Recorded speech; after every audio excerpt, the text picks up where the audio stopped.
Lundi 10 juillet, Patrick Sébastien a sorti son téléphone pour filmer une vidéo et l'a diffusée sur Twitter.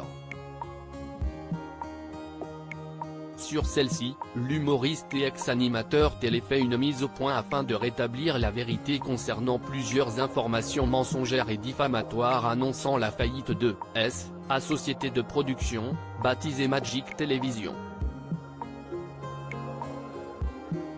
Face caméra, l'ancien présentateur des années bonheur a évoqué les rumeurs qui assurent que son entreprise connaît une mauvaise passe et qu'il serait endetté. Je voulais vous dire que c'est absolument faux. C'est une vraie nuisance pour moi de dire ça, alors que c'est totalement faux, a fermement affirmé Patrick Sébastien, avant de donner des explications sur la raison pour laquelle il était possible de croire que sa situation financière était compliquée.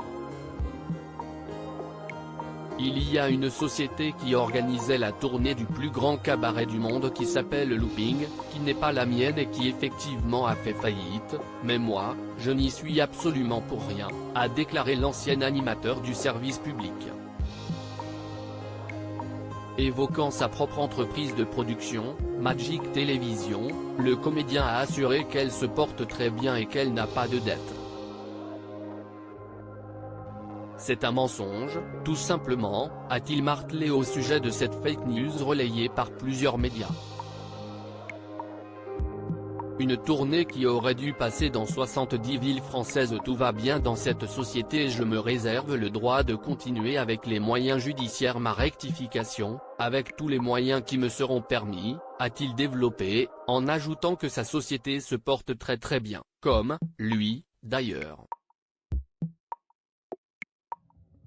Comme le soulignent nos confrères de Télé Loisirs, la société Looping avait mis en place une tournée de la célèbre émission de Patrick Sébastien afin de faire revivre le programme sur scène, auprès du public de 70 villes de France, en novembre dernier.